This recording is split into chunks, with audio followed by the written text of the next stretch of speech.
Animal kingdom में कुछ ऐसे एनिमल्स हैं जिनकी साइटिंग दिखना बंद हो जाती है एंड उनको एक्सटिंक्ट डिक्लेयर कर दिया जाता है, यानी कि अब उनके स्पीशीज का कोई भी एनिमल हमारे अर्थ पर नहीं बचा है। बट ऐसे भी कुछ एनिमल्स हैं जो कि कहीं पर छुपे हो सकते हैं, जहां तक ह्यूमंस नहीं पहुंच पाए एंड वो रिडिस्कवर होने का वेट कर रहे हैं। तो स्वागत है आपका वाइल्ड क्लॉज टीवी चैनल पर। एंड आज हम ऐसे 7 एनिमल स्पीशीज को देखने वाले हैं जो कि मेरे अकॉर्डिंग एक्सटिंक्ट नहीं हुए हैं। स्टार्ट करते हैं नंबर 1 के साथ। नंबर 1 थाइलसीन। इनको तस्मेनियन टाइगर के नाम से भी जाना जाता है, जिनको ऑफिशियली 1936 में एक्सटिंक्ट डिक्लेयर कर दिया गया था। ये मार्सुपियल्स है जो कि ऑस्ट्रेलिया में पाए जाते थे। इनका नाम तस्मेनियन टाइगर इसलिए पड़ा है क्योंकि इनके बैक पे टाइगर्स की तरह स्ट्राइप्स हुआ करती थी। इनके पास एक पाउच भी हुआ करता था, बिल्कुल कंगारू की तरह। ये कंगारू बर्ड और स्मॉल मैमल्स को मार कर खाया करते थे। आगे जाकर होबार्ट जू में आखिरी तस्मेनियन टाइगर की भी डेथ हो जाती है। इसके बाद कभी भी कोई तस्मेनियन टाइगर देखने को नहीं मिला, जिसके चलते 1982 में फाइनली इसको एक्सटिंक्ट डिक्लेयर कर दिया गया।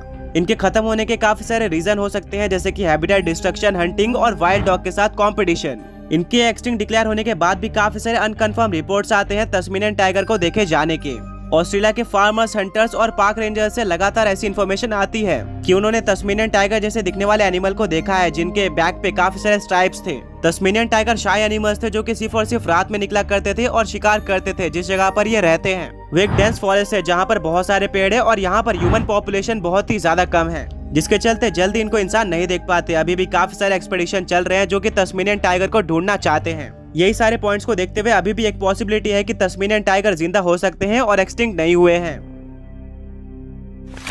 Number 2 Ivory build woodpecker. ये वुडपैकर की one of the largest species थे जो कि साउथ ईस्टर्न यूएस और पार्ट्स ऑफ क्यूबा में रहा करते थे।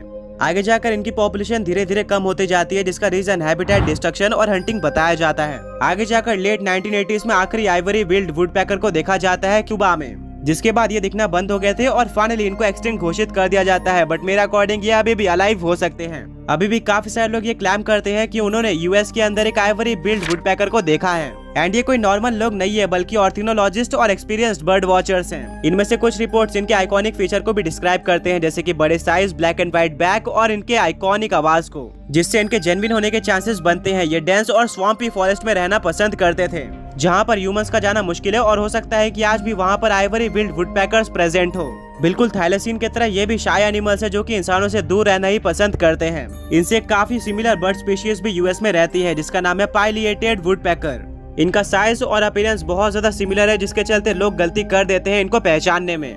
रिसेंटली काफी सारे वीडियोस और फोटोज वायरल हुए थे जहां पर एक आइवरी बिल्ड वुडपैकर को देखा जा सकता है। इनकी कुछ आवाजें भी कैप्चर करी गई है, बट ये एविडेंस ज्यादातर अनक्लियर और ब्लरी थे, इसलिए ये अभी भी डिबेट का टॉपिक बना हुआ है कि आइवरी बिल्ड वुडपैकर जिंदा है या फिर नहीं।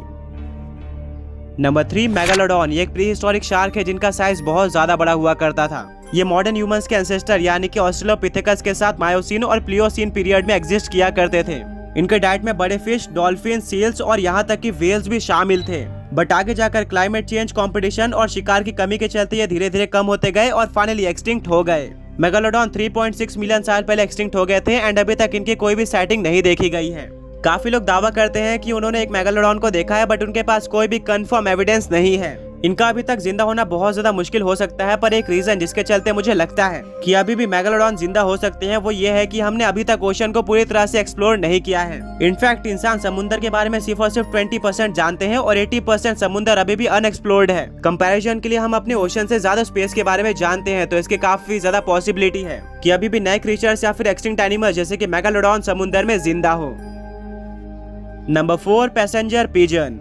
एक टाइम पर नॉर्थ अमेरिका में इनकी पॉपुलेशन बहुत ज्यादा हुआ करती थी। इनके एक अकेले फ्लॉक में भी बिलियंस ऑफ पैसेंजर पिजन हुआ करते थे। ये शॉकिंग है कि आगे जाके एक्सटिंक्ट हो जाते हैं। इनके एक्सटिंक्ट होने का रीजन ओवर हंटिंग और हैबिटेट लॉस बताया जाता है। आखिरी पैसेंजर पिजन का नाम मार्था था, जिसकी सितंबर 1, 1914 में डेथ हो जाती है। वेल अभी भी काफी सारे लोग ये क्लेम करते हैं कि उन्होंने एक पैसेंजर पिजन को देखा है और वो अभी भी जिंदा है। बट बाकी सारे एनिमल्स की तरह ये भी एविडेंस लैक करते हैं। एक टाइम पर पैसेंजर पिजन की पॉपुलेशन बहुत ज्यादा हुआ करती थी। इतने बड़े पॉपुलेशन का डिक्लाइन होना बहुत ज्यादा रेयर है, जिसके चलते हो सकता है कि अभी भी कुछ पैसेंजर पिजन बचे हों, बट वो इंसानों के नजर में नहीं आते। Number 5 splendid poison frog. ये रिसेंटली 2021 में एक्सटिंक्ट हुए थे हैबिटेट लॉस और डिजीज के चलते।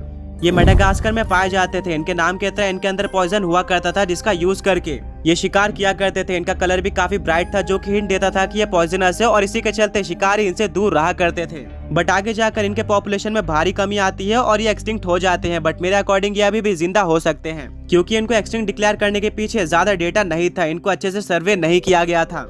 हाँ, इनके नंबर्स बेशक कम हो सकते हैं, बट अभी भी पॉसिबल है कि मेडागास्कर में कुछ पॉइजन फ्रॉग प्रेजेंट हो। इनके हैबिटेट को भी अच्छे से एक्सप्लोर नहीं किया गया है, क्योंकि जहाँ पर ये रहते हैं वहाँ पर ह्यूमंस का जाना मुश्किल है। सबसे बड़ा रीजन जिसके चलते मुझे लगता है कि एक्सटिंक्ट नहीं होंगे वो ये है कि इनको रिसेंटली एक्सटिंक्ट डिक्लेयर किया गया था। अभी भी कुछ लोग ये दावा करते हैं कि उन्होंने एक स्प्लेंडिड पॉइजन फ्रॉग को देखा है, बट ये एविडेंस लैक करते हैं। हो सकता है कि इनको वापस से फ्यूचर में डिस्कवर किया जाए।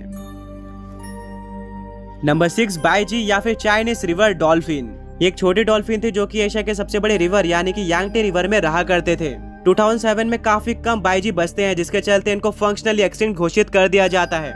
आगे जाकर 2019 में आखिरी बाइजी की भी डेथ हो जाती है, जो कि एक फीमेल थी, जिससे ये एक्सटिंक्ट हो जाते हैं। इनके एक्सटिंक्ट होने के काफी सारे अलग अलग रीजन बताए जाते हैं, जैसे कि habitat destruction, pollution, boat traffic और फिशिंग गियर। बट अभी भी काफी सारे फिशरमैन या फिर लोकल्स ये दावा करते हैं कि उन्होंने बाइजी को देखा है एंड वो अभी तक खत्म नहीं हुए हैं। बट अभी तक इनकी कोई भी कंफर्म फोटो या फिर वीडियो एविडेंस नहीं है। स्टिल अभी भी सर्वे चल रहे हैं और किसी भी टाइम पर इस डॉल्फिन को वापस डिस्कवर किया जा सकता है। और फाइनली नंबर 7, मोवा। ये एक फ्लाइटलेस बर्ड थे, यानी कि ये उड़ने के काबिल नहीं थे। बाकी बर्ड्स के मुकाबले इनका साइज बड़ा हुआ करता था, जो कि 12 फीट था। इनको टर्की से भी कंपेयर किया जाता है, जिसके चलते इनको one of the biggest bird का टैग मिला था। ये 600 साल पहले एक्सटिंक्ट हो गए थे, जिसका रीजन हंटिंग बताया जाता है। आज भी न्यूजीलैंड में मोवा का फॉसिल या फिर एग्स मिलते रहते हैं। इनके एक्सटिंक्ट होते हुए काफी टाइम हो चुका है, बट अभी भी लोकल से क्लेम करते हैं कि उन्होंने मोवा को देखा है एंड वो अभी भी न्यूजीलैंड के रिमोट एरियाज में एग्जिस्ट करते हैं, जहां पर इंसान ज्यादा नहीं जाते। बट इसकी पॉसिबिलिटी बहुत ज्यादा कम है, क्योंकि मोवा काफी टाइम पहले ही एक्सटिंक्ट हो चुके थे और ये बड़े बर्ड्स हुआ करते थे, जिसके चलते इनको आइडेंटिफाई करना इजी था। तो अगर ये अभी तक एग्जिस्ट करते तो इनकी कोई ना कोई कंफर्म साइटिंग जरूर होती। स्टिल इसकी पॉसिबिलिटी है कि ये अलाइव हो सकते हैं। तो गाइस, यही था आज के इस वीडियो में। अगर आपको वीडियो पसंद आई है तो लाइक करना मत भूलना, साथ में चैनल को सब्सक्राइब करके बेल नोटिफिकेशन को ऑल पे सेट कर देना। एंड दोबारा मिलेंगे एक और ऐसे ऑसम वीडियो के साथ। Until then, peace out.